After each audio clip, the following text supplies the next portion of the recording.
آخرت کی فکر کتنی ہے؟ کوئی فکر نہیں ہمیں۔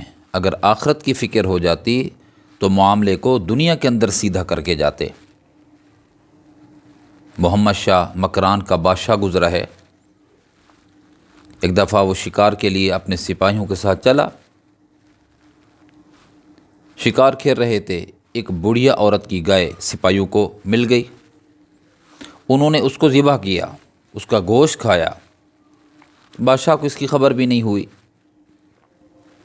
جب عورت کو پتہ چلا کہ محمد شاہ بادشاہ کے سپاہیوں نے میری گائے ذبح کی ہے اور اس کا گوشت کھایا ہے، وہ جا کر اس کو ملی سپاہیوں کو، اور ان کو کہا کہ یہ گائے میری ہے، یہ جنگلی گائے نہیں ہے، جنگلی جانور نہیں ہے، اس کی میں مالک ہوں۔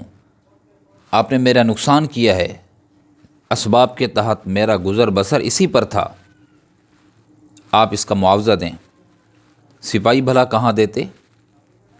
انہوں نے بات کو ہنسی مذاق میں ٹال دیا۔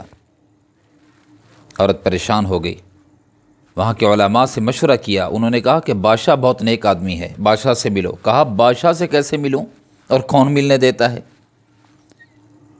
اس کے نگران تو وہی لوگ ہیں کہ جنہوں نے میری گائے کھائی اور میری بات نہیں سنی۔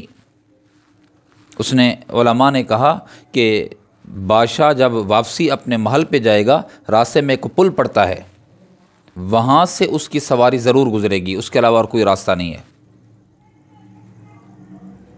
تو اس نے کہا ٹھیک ہے، جیسے تیسے کیا، شیڈول کے مطابق وہ بڑھیا پل پہ آ کر بیٹھ گئی۔ جب بادشاہ کی سواری گزری تو بادشاہ کے اس نے بیچ بچاؤ کر کے زبردستی بادشاہ کی سواری کے آگے کھڑے ہو گئی۔ بادشاہ نے جب اس کو دیکھا، کہا بوڑھی اماں کیا ہوا، آپ نے کیوں میرا راستہ روکا ہے؟ کہا ایک بات ہے بیٹا۔ کیا بات ہے اماں؟ کہا کہ ایک پل پہ گزر رہے ہو، ایک اور پل آنی ہے جسے پل صراط کہا جاتا ہے، آپ کی مرضی ہے کہ میرا فیصلہ اسی پل پہ کرو یا کل قیامت کے دن پل صراط پہ فیصلہ کراؤں گی۔ کانپنے لگا بادشاہ، کانپنے لگا۔ کہا اماں بات کیا ہے، فیصلہ یہیں کرتے ہیں، تحمل نہیں ہے میرے اندر کہ میں آخرت تک ٹالوں اس کو اور پل صراط پر جا کر فیصلہ کراؤں، ایسا نہیں ہے، آپ حکم کریں۔ کہا کہ میری گائے چر رہی تھی، آپ کے سپاہیوں نے اس گائے کو ذبح کیا، اس کا گوشت کھایا، میں نے جا کر فریاد بھی کی کہ میرا گزر بسر اسباب کے تحت اسی پر ہے، آپ مجھے اس کا معاوضہ دیں۔